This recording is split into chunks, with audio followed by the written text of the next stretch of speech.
Hello, my name is Stanley Heller, and this is The Struggle.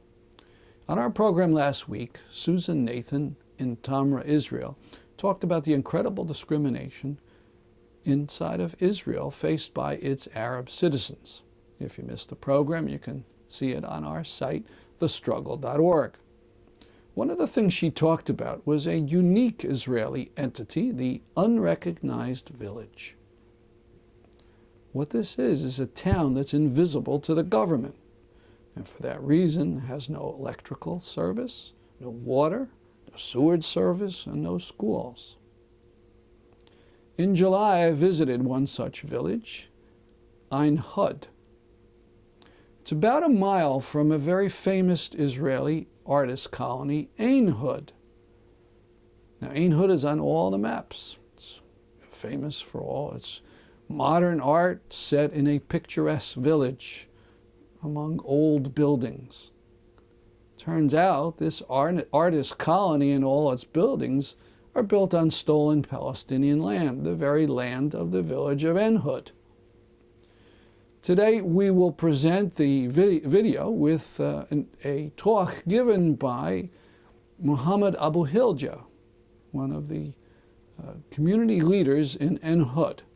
And he talks about the incredible situation that the Palestinians face in his village and in all the unrecognized villages. I'm also going to talk about Iran in some detail, since the war drums are beating ever louder to attack that country.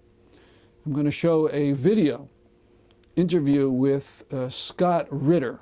Scott Ritter is a former military intelligence officer and author of the recent book, Target Iran. I'm also going to discuss a recent report by Mohammed El-Baradei about Iran. El-Baradei is the head of the International Atomic Energy Agency. We'll conclude with video from Hope Out Loud, a peace festival in Hartford, Connecticut on September 9th, with some music and an interview with Dave Yano of Veterans for Peace. We begin in the Carmel Mountains near Haifa, Israel, in the village of Ein Hod. My name is Muhammad Abu Hilja. I born here in this village. My parents came from Ein Hod, the original village. It's far from here, about 1 mile, on 1948. On 1948, after the war, we moved to this area. Why to this area? Because this place belonged to us before 48, this land. Our agriculture was here. My parents thought that they can come back to Ein Hod, the original village, to their lands, to their houses, after the war will come over. And till 51, the war was finished, and they couldn't come back to the village because they discovered that they are sitting under the law what's called absent present law, the absentees law. You are present to pay taxes to the government, and you are absent if you will ask about your rights back in the original village before 48. So he decided to continue his life here. The government didn't like that we are here, and we stayed here, and they didn't say nothing, but they began to make some pressure on the people here on this village to move them, to make them moving alone without negotiation, just to make pressure on the people to make them moving alone without negotiations. So I say some of this pressure, this kind of pressure, is direct pressure and indirect pressure. In 1959, they confiscate the land that we sit on here. In 1965, the building law was established, and under the building law, this area become agriculture area. That means that we cannot live on agriculture area, and all the houses was become illegal, even retroactive, since the 50s, since the 50s, of course, and all the houses should be destroyed one day. Never mind when. In 1971, government established what's called the National Carmel Park law, and they include our village under this national park. National park, that means also that you cannot live, you cannot build your house in the national park. It needs to change laws in the government of Israel for to keep you live in this area. 1975, they make a law called the Black Goat Law. This law says that we cannot keep our goats here because it is danger for the trees in the national park. And they make this area also an archaeologic area, and more and more different kinds of pressure for to make people, let me say, fed up or something like that.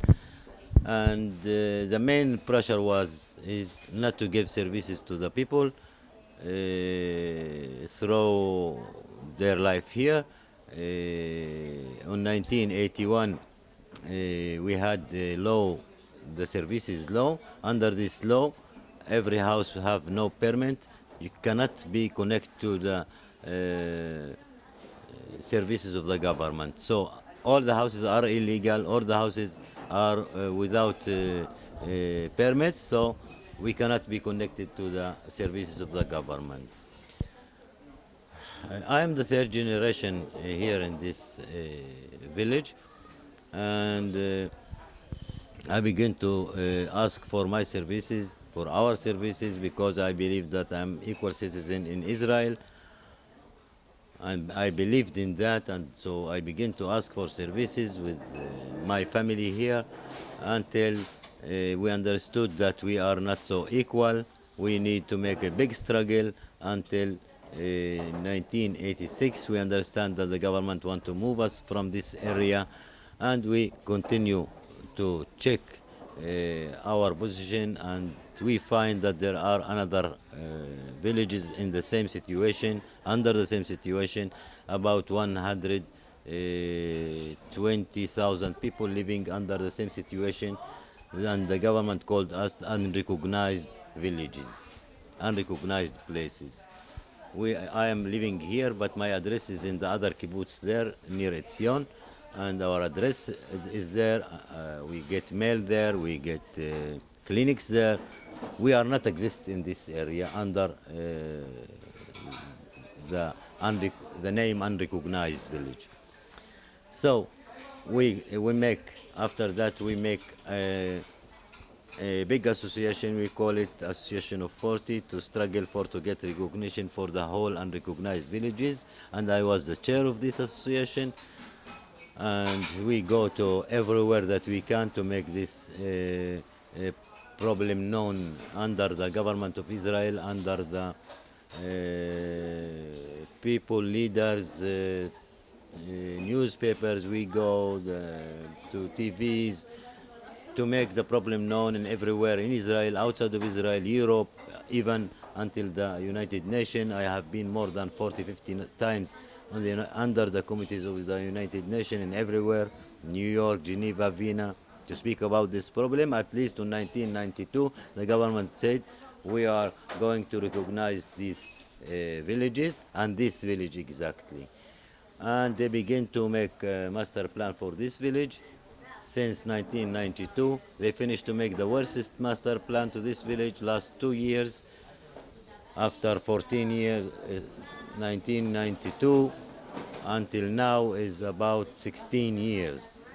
So we finished the master plan last 2 years. We become recognized village, but all the houses are illegal still, and we cannot be connected to electricity and to roads. And till now, the situation is we have no electricity, we have no road, we have no infrastructure, we have nothing. Nothing was changed that we had before the recognition and after the recognition. But the hope is this year we will be connected to the electricity of the government. Water we had 4 years ago from the governmental company, and road they begin to make it before 1 month and they stop because they have no money to continue. I hope 2, 3, 4, 5, 6, 7 years, bless you, 6, 7 years we will have electricity and roads and infrastructure. Maybe 10 years, never mind. We suffered 60 years, never mind. More 10 years from now. We are about 250 people here. We are 50 families. All of us are one family. This is the first business in this village when we knew that we are going to be recognized the village. So me and my family here, small family, we opened this restaurant and we are here. Thank you very much. So after working peaceably in the system for decades, this one village was granted recognition. But it still has no electricity. All its buildings are still considered illegal, and it has no public infrastructure. This is a situation for 120,000 Arab Palestinian cities of Israel in the unrecognized villages.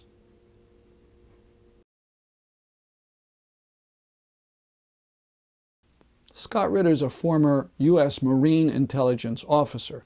He was on the staff of General Norman Schwarzkopf during the First Gulf War. During the 90s, he was a chief arms inspector for the UN in Iraq. In 2002 and 2003, he told the country that Saddam Hussein had nothing in the way of weapons of mass destruction, and the invasion was totally unnecessary. But the Kerrys and the Bushes and the Clintons didn't want to hear. Hear now what he says about the supposed threat of Iran and its nuclear weapons. And at a press conference, you said there was no evidence that Iran had a nuclear weapons program. Do you still stand by that? I stand by the statement I made then, and today it still is a statement that has yet to be contradicted with evidence to the contrary. The fact is, the International Atomic Energy Agency, in particular Mohammed al-Baradei, its Director General, has said that his organization, and it is the only organization mandated to investigate Iran's nuclear programs, has failed to find any evidence that sustains the allegations that Iran has a nuclear weapons program. In fact, he goes on further to note that Iran is in full compliance with the Non-Proliferation Treaty. And so I maintain that all this talk coming from Washington, D.C. and London and elsewhere that Iran possesses a nuclear weapons program that is somehow threatening the security of the United States of America is rhetoric. It's not a reality. Well, what about the charges that Iran now wants to be able to fully enrich its uranium, and that this is just a step away from a nuclear weapon? Well, any nation that has the complete fuel cycle for for a nuclear energy program has the ability to enrich uranium, and the uranium enrichment process can enrich uranium to a low level that's useful in nuclear fuel, or can enrich it to a high level, which is useful in weaponization. It's the same technology, and so in some ways it's an irrelevant argument. Iran, in developing the full fuel cycle for a nuclear energy program, will be developing technology that could be used in a nuclear weapons program. That's why, under the Non-Proliferation Treaty, you have IAEA safeguard inspectors who monitor the enrichment process and would immediately detect any evidence of Iranian enrichment efforts that go beyond that which is needed for a fuel reactor. So again, the Bush administration's making an illogical argument. You can't automatically link the two. That interview took place some 20 months ago. But listen to what Mohammed al-Baradei says now about Iran and nuclear weapons. Who is al-Baradei? He's the head of the International Atomic Energy Agency, the same group that won the Nobel Peace Prize in 2005. This comes from Bloomberg Business. Al-Baradei reiterated expectations that Iran's atomic program, subject to IAEA inspector scrutiny since 2003, may be cleared by the end of the year of suspicion that the project was used as cover for nuclear weapons development. Quote, "We have not come to see any undeclared activities or weaponization of their program," al-Baradei said. "Nor have we gotten any intelligence to that effect." Get it? He says they have seen nothing that shows that Iran is making nuclear weapons. When the French foreign minister said recently that France had to prepare for war on Iran, al-Baradei replied on September 17th. He said, quote, "I would not talk about any use of force," unquote. He reminded the Frenchman that only the UN Security Council has the right to use force in this matter. Quote, "There are rules on how to use force, and I would hope that everybody would have gotten the lesson after the Iraq situation, where 70,000 innocent civilians have lost their lives on the suspicion that a country has nuclear weapons," unquote. UN officials caved in before Bush in 2003. Al-Baradei seems to be showing more backbone.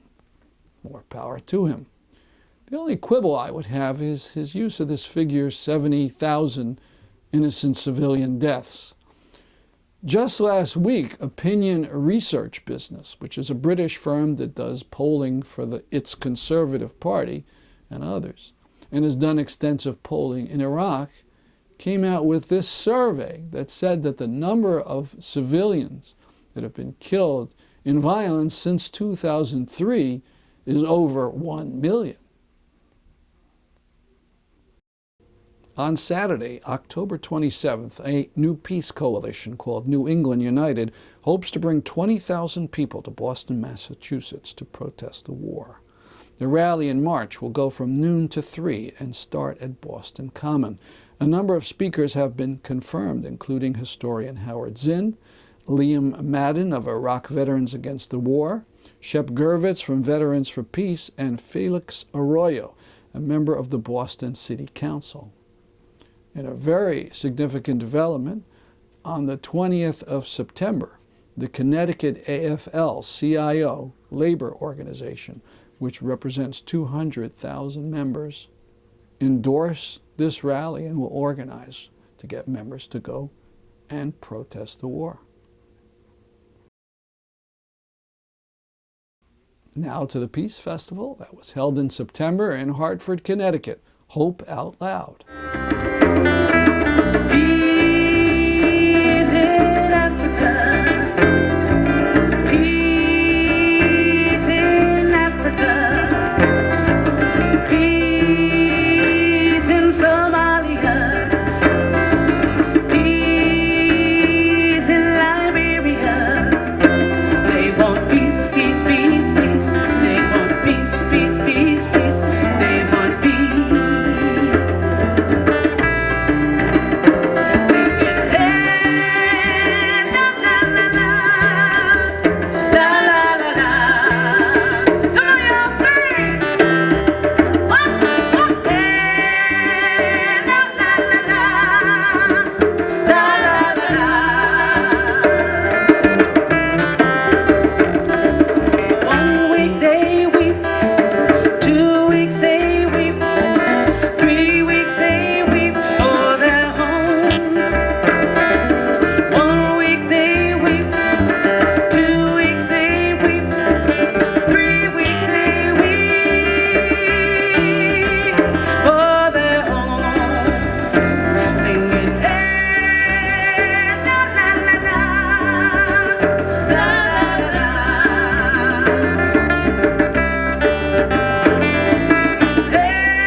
Once again, I want to thank Ellen and Larry of Sour Grapes, and I want to thank Jean-Louis on bass.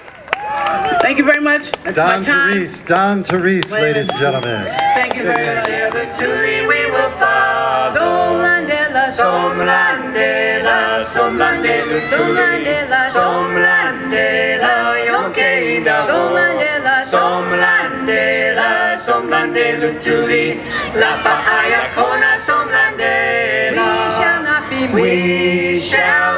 We shall not be moved. We shall not be moved. David, the president for a long time wanted to have Iraq and Vietnam far, far away. But recently he has made some comments about Iraq and about Vietnam, and I know you're a Vietnam vet.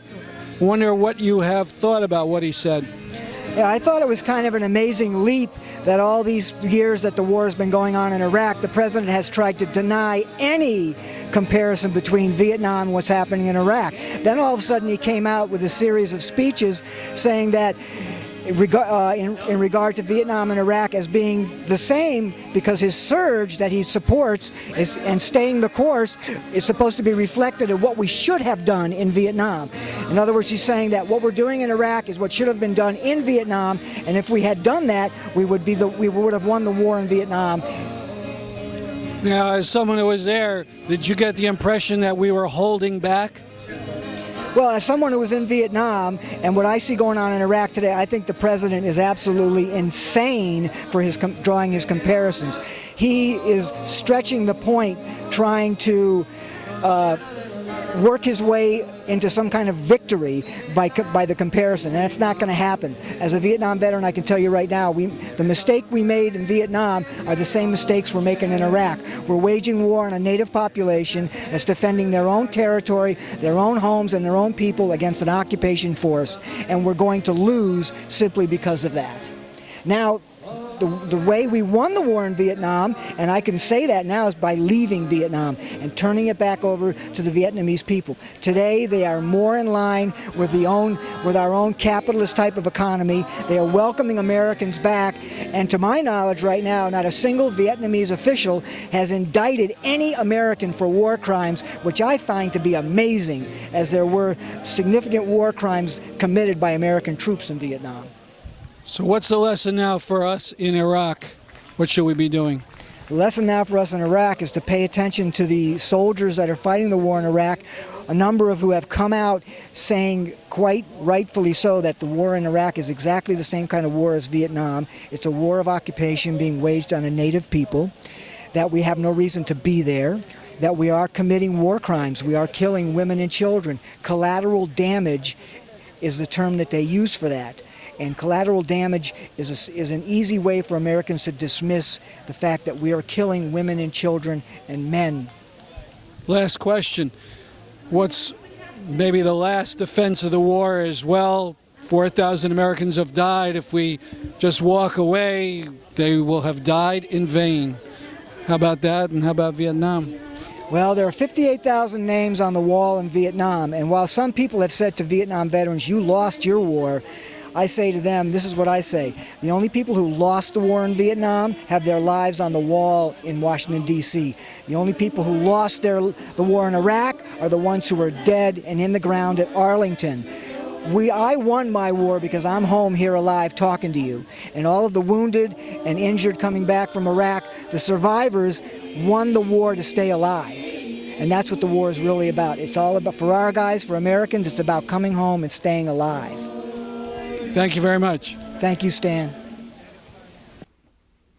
Before we go, we want to say welcome to the people in Enfield, Connecticut and the surrounding towns who are now watching us on public access TV. TSVN is seen in over 70 towns in Connecticut and Massachusetts, and internationally at thestruggle.org. That's our program for today. See you next week at this time. I'm Stanley Heller, and this is The Struggle.